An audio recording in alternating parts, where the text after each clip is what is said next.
Welcome to Donnybrook. Next up, Bill McClellan, Alvin, Reid. We got special guests tonight. Dr. Sharonica Hardin-Bartley. She is superintendent of the University City Public Schools District. And Dr. Bartley, I know that we could pick probably about 11 topics and say, like, speak on that for the next 27 minutes, and you could probably do it. But we'll start off, and I just want to ask you in general, kind of give us a state of the union address on your school district. I know you're making some very solid progress, and how are things going? Well, hello, thank you. Thank you for having me today. There's a lot going on right now. I think that the state, not just of University City, but of districts across the region and honestly across the country, we're all navigating COVID. We were very hopeful for this upcoming year, and unfortunately, we're seeing some similar situations that we saw last school year. The variance that we have now is that we know so much more about COVID-19, and we honestly know a lot more about ways that we can best support our students, particularly those students who are the most vulnerable and those students who have the greatest need. So in University City, we are relentlessly focused on addressing the well-being, the basic needs, the academic needs, the holistic needs of all of our students. We are a district servicing 2,600 students. 87% of our students are African American. The majority of our students are eligible for free and reduced lunch. And yes, the pandemic has had a devastating impact on the educational experiences for our children. So that's where we are. Doctor, a little more general, the Post-Dispatch is reporting tonight that Curtis Kane, the longtime superintendent in Wentzville, the Missouri Superintendent of the Year in 2022, one of the 4 finalists for National Superintendent, is leaving Wentzville, which has recently banned a book, and the school board has been fighting him about mask mandates, and he's leaving Wentzville to go to Rockville, which is also in the midst of the board fighting the superintendent. And what's going on with schools now? Are parents finally asserting authority, or have they gone crazy? Well, I'm not Curtis Kane, so I'm not going to speak for him. I can speak for my experiences. I know Curtis well, and I congratulate him on his new appointment to Rockwood School District. I believe that what is happening across our country, there's a lot of fear. There are a lot of emotions around topics and concepts that have honestly been a part of schools for many years. And I think that the climate that we're in right now is causing a lot of division. So, you know, what's happening in schools, there's a lot happening. And I would say that in University City, we have a wonderful community. Our parents are very open. They're very supportive. They hold us accountable. They ask great questions. And we have a great Board of Education that really allows the district administration to execute the day-to-day functions of schooling. We know that we have to do that in tandem and collaboration with families and with parents, and we do that each day. Banning of books, censoring curricular resources, imposing mandates and legislations on public school systems, in my humble opinion, diminishes the spirit of a public school education. We want our children to be able to access and dialogue and negotiate around great text, historical text, and have discourse in intellectually stimulating ways, not just for their own benefit, but also so that they can someday, and actually now, go out and influence what's happening in the broader community. So it is unfortunate that we're seeing those things happen. I think it is unfortunate that we're seeing the actions that have been taken. And what I would say is that when we have transparency and open, honest communication, and we truly keep our students at the center, and oh, by the way, if we sometimes just listen to them, it's amazing what they say and how we can learn from our youngest, from our scholars. We can learn as adults how to collaborate, how to be together, and how to really create this sense of community. Have you been able to stick with in-person learning coming into the second semester? And how is that, kind of like working out? it is a daily journey. The variant, the Omicron variant, is real. COVID, the transmission rates were definitely heightened after winter break. So we saw a significant number of cases in our schools after winter break. We've had significant quarantines. We've had a few cases. Our positivity rate has remained under around 2.3%. But in context, we do have to close classrooms. We have had to isolate or quarantine staff and students. In some instances, we have teachers who are teaching students that are at home on a Zoom, and we also have students in person in that same class. So it has been a very challenging dynamic. Our children are wearing masks all day, even those that do a great job of wearing them. I don't know if you've ever worn a mask the entire day. It is exhausting. It's daunting. We do offer mask breaks, but the normalcy that we hoped for this upcoming year, it's just not as normal as we would have liked. And so it is very challenging. It is a day-to-day struggle. Daily, I get up and I hold my breath to see what type of day it's going to bring. We strongly advocate for the vaccine.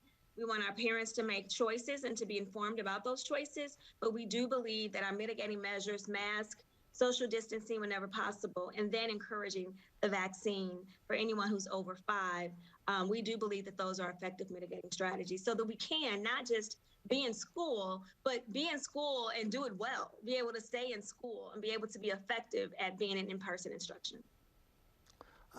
Doctor, you mentioned accountability, that the parents, your parents in University City, hold the school district and you accountable.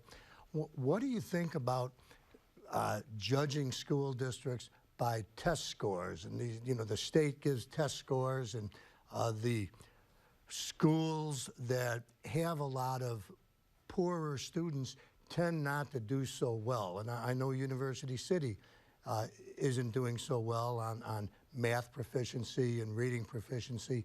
Do you think it's fair to judge school districts on these test scores, or do you think it's overemphasized? I believe that we are an academic institution, so absolutely we should be evaluated based on academic outcomes. I do believe that our state's current system represents a 1 point in time metric. So however Sharonica shows up on March 15th at 9 a.m., that is the measure. That is the metric that is captured, that is used. In my opinion, that is not the most effective or equitable way to assess and measure schools. So we are a part of work with our State Department and looking at our accreditation system to make some modifications and changes to that system so that it is more equitable and more just and more holistic, and allows for growth over time and not just one metric, 1 point in time. It's like a one shot. You get one chance to prove or demonstrate your competence. And very often in our adult world, we get a couple of tries. I can redo that email a couple of times before I have to press send. And so that's a small example, but there are some pieces of the current assessment system that I do believe is flawed, and honestly, I do believe can be modified to better capture a true picture of a school's progress, of a student's potential. I heard the language that you use, and University City has made significant improvements, particularly in the area of ELA. Our high school students actually met the standard at the state level. Still not a standard that we should be celebrating, but we are seeing that progress, even though we have students who have some unique and different needs. I want to emphasize, it is not a reflection of our students' competence. Our students have a tremendous amount of potential. However, the variance is that they are navigating different types of circumstances. And so when we talk about equity, we have to really look at what that child needs, what that community needs, what that school system needs, and it isn't a one-size-fits-all. And our current state model of assessment is a one-size-fits-all model, and that is not equitable. And so I think it's not the question of should we hold schools accountable for academic outcomes. I think it's how we hold schools accountable that we need to be. That's the question that we should be asking. And that actually became more difficult For your school district and others during the pandemic, you're trying to get to a certain level where maybe other schools were at, but then in the middle comes all this. And like you say, you're not in person learning for maybe all of last year, just for a semester. So it made that chore even more difficult. Has the state recognized that at all? Well, the state did make the decision to not administer assessments last school year, and we appreciated that. They did not hold those, they did not have those assessments take place. But for 2021, the state did issue assessments. We, being very honest, we did request for some variance for that. We still felt like we were in the midst of a pandemic and that the tested environment wasn't equitable, again, to use that word. To your point, some schools were in person from at the beginning of August. Some schools did not go back to in-person learning until April. In University City, we had a tiered system. My youngest students came back at the end of October, but my high school students didn't come back into the building until the spring. So there was so much variance that happened that year, and to give the same assessment that we have been given, I don't think it was the best decision. What I am hopeful about is that our state is looking at ways to create an accreditation system that not just responds to COVID, but that allows more metrics around school culture and climate, around students having a sense of belonging, around whether or not we are growing students and growing students in a progression. Even if they're not meeting the standard, are we seeing that growth over time that also represents progress? So we call it multiple metrics, multiple measures. That is a truly effective assessment system. And it's not, again, based on how Sharonica shows up on March 15th at 9 a.m. Doctor, in September of 2020, Alvin's paper, the St. Louis American, had a story about you, and you were called the disruptor in chief. And I wonder exactly what are you disrupting and what kind of pushback are you getting or have you gotten for being a disruptor? And if you didn't like that, I wasn't working. I wasn't back at the paper back then. It was a very flattering story, as I recall. Well, thank you. And I think I'm humble. Let me say that first. There's a humility. And I would say that Black and brown children can learn at high levels. Black and brown children can achieve. I think that schooling has to look different. And that's for all children, regardless of what they look like, what their ethnicities are. And so I don't talk about my children from a deficit, because it's not about my children. I'm going to talk about the system. The system is deficient. The system is not set up to effectively support all children, right? Children don't get to choose who their parents are. They don't get to choose what home they're born into. They don't get to choose what type of childhood they have. That's not a choice they have. And so if we know that and we talk about equity and we want to have a system that is just, being a status quo, a disruptor is really disrupting those systems. Our systems that are set up where we fund schools based on property value. We look at the food deserts that are in certain communities. We know that what we eat affects how we function, affects our health, affects our well-being. We know that there's an economic gap in the amount of wealth that Black people can attain versus our white peers. We know that the mortality rate of Black babies is 3 times higher than that of white babies. I can go on and on and on. So if we know these systems exist, but yet we're putting kids in a school system that is the same and is situated around that system, the social determinants of health, they matter. There's a study called the ACEs study. It talks about those adverse childhood experiences. If you had 4 or more childhood experiences, there's a significant impact, not that it only has on your brain and trauma, but that it has on your life expectancy. That is significant. So if we want to do this thing called schooling, we can't ignore those things. We can't say, when you come to the schoolhouse, leave all of that stuff at the door, and we're going to come in and teach you. Those things impact my person. It impacts how I show up. So what I try to advocate for is stop making schools be the sole problem. We are a symptom of the greater issue. Fix some of that stuff and let us focus on schooling, right? But make sure that there's quality health care. Make sure that there's universal pre-K for all children birth to 5, regardless of how much money their parents make. Make sure that children have access to quality food, nutritious foods. Those are the things that are essential if we really want to disrupt this achievement gap. I call it an opportunity gap. It's nothing wrong with my kids' brains. It's the opportunities they are not afforded. So that is what it means to me to be a status quo disruptor, thinking outside of just the schooling system. It's the context that we're situated in that simultaneously has to be disrupted and transformed. And that's bigger than me as a superintendent. Mm-hmm. Well, that leads me into what I was going to ask next. And my mom taught 30 years at Kirkwood School District. My grandfather was a teacher. My wife teaches vision impaired students in special school district. I appreciate and love teachers. And it's been a very difficult time for them, I guess, over the last year and a half. If you just had to say, like, to, tell society, you just don't know what effort is being put on by teachers throughout your district and throughout America. And then maybe follow that up with, like, hey, this is why you should, if you're young or not, you should consider being a teacher.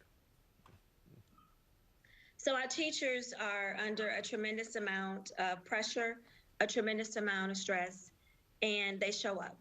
Rita Pearson is deceased. She's a national educator, and she talked about every child needing a champion. Every kid needs a champion. Every child needs someone who's going to fight for them. Every child needs that educator who's going to be his or her advocate. And that's what teachers do. They show up, and they are a champion for children. And oh, by the way, they also have to take care of their own children, their own families.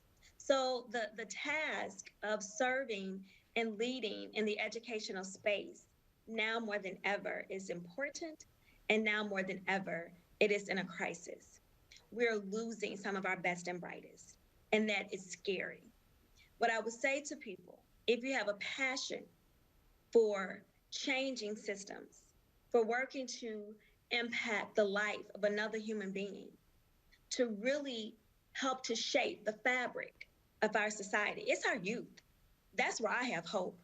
I have hope in my kindergartners, in my preschoolers, in my high school students. I have hope in them.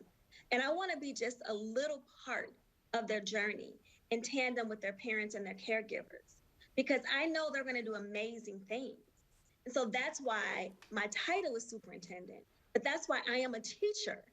I am always going to be a teacher, because if it were not for teachers, you wouldn't be sitting where you are. Absolutely. If it were not for teachers, I know I wouldn't be sitting where I am. So we need to build that talent pipeline because it's essential. I'm a parent. My daughter told me during the pandemic that I was a horrible homeschool teacher. And guess what? She was right. I could not balance my job as superintendent, be her mom, be a wife, and be her teacher. So I applaud our teachers. I applaud what they do. And so that is why you should consider being a teacher. And that is what I want to tell your listeners, your viewers, about what our teachers do each and every day. They make the impossible seem just a little bit possible. You know, my daughter was a teacher too and worked for Teach for America for a long time. So I'm a big believer. You mentioned preschool, Doctor. As a superintendent, is that fall under the district, or are federal programs involved? And how important do you think the preschool is for children? I think it's essential. We know that the brain development is so crucial during that birth to 5. It is a crucial time for brain development, for social regulation, for emotional regulation, for other sensory types of pieces, for language development. I can go on and on. It is so very important. The Ferguson Commission's report back, I think in 2015, called out some calls to action, and one of them was universal pre-K. So your question, is it what level? We have a pre-K program, However, the access that I'm able to provide to any family in University City, that is a funding issue.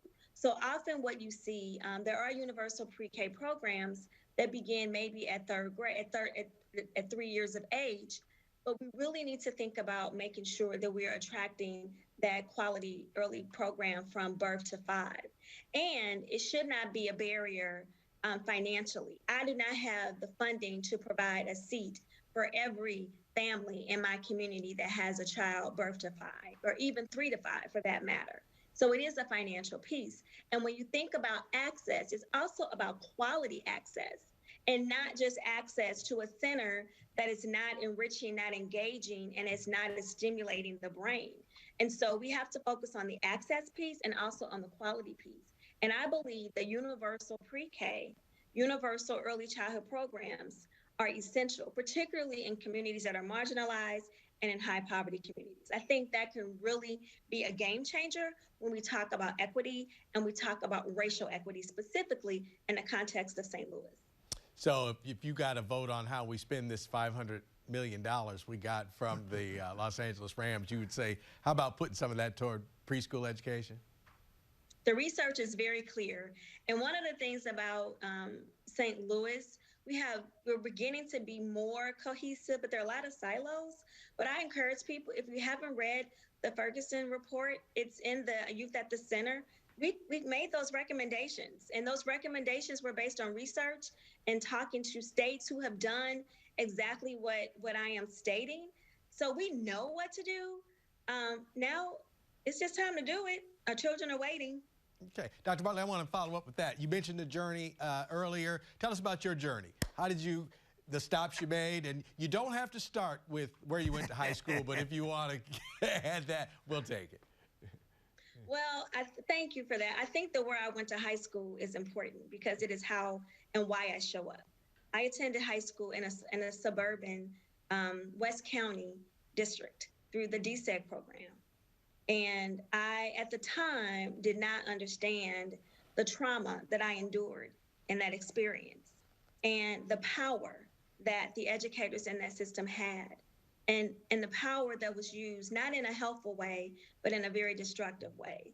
So as I progressed, I always knew, I didn't know I wanted to be a teacher per se, but I knew that I would be involved in some career path that would uplift children. And so I became a teacher, went to Harris-Stowe State University and became a teacher. I taught students with identified special needs on the West Side School, Langston Middle School on the West Side. From there, I became a principal. I was 27 years old when I was a principal at Adams School in St. Louis Public Schools. And from there, I did some work at the Science Center and also worked in central office. I worked as the Chief HR Officer for St. Louis Public Schools. Dr. Kelvin Adams was my former superintendent. So I did that work. And from there, I moved on to the Rigner School District near the airport, where I worked with leadership development and the human resource function. University City was a unique opportunity. My husband is a University City graduate. All of his siblings graduated from U City beginning in 1976. My in-laws were the first African-American family to move into our neighborhood in U City, which is the music neighborhood. So we made the decision to purchase his childhood home, and the superintendency was available, and I applied, and here I am. And I will say that it is a labor of love. Living and working in the community where you serve as superintendent is a unique space to be in. Most days I love it. There are some days that I go shopping way, way away just so I can have peace. But that is my story. And I think that I understand that teachers have the ability to build up a child and they have the ability to completely tear down a child. And so I've used those experiences, my own experiences, as I aim to lead in the system that I serve.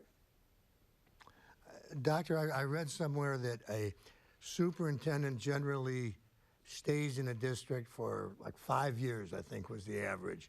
And you came to University City in 2016. Are you expecting to stay in University City long or much longer, or are your options open? That's an interesting question that you're asking me. Do you know something that I don't know? I know very little and nothing that you don't know, I'm sure, Doctor. I'm kidding. I am a person, yes, I can't believe it's been 6 years. And I do believe that with COVID, it seems even longer because it's a very long 2 years, a long 2 years. I would say that I am committed to doing the work and continuing to making a difference in the lives of the students that I serve. And I have incredible students in U City. So as long as we're doing the work and we're making progress and we're able to do some of the innovative things that I know are necessary to focus on social emotional learning, to focus on well-being, to attract and develop and support quality teachers, to work in tandem with families and caregivers, I'm committed. Okay. Well, you can't go, but we have to go. Thank you for spending so much time with us this evening. Good luck to you. I know it's a lot of travails dealing with school districts right now, but you're doing a great, great job. On behalf of Bill McClellan, Alvin Reid, we'll see you next week on Donnybrook. And Donnybrook next up. Thank you.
Donnybrook is made possible by the support of the Betsy and Thomas Patterson Foundation and the members of 9PBS.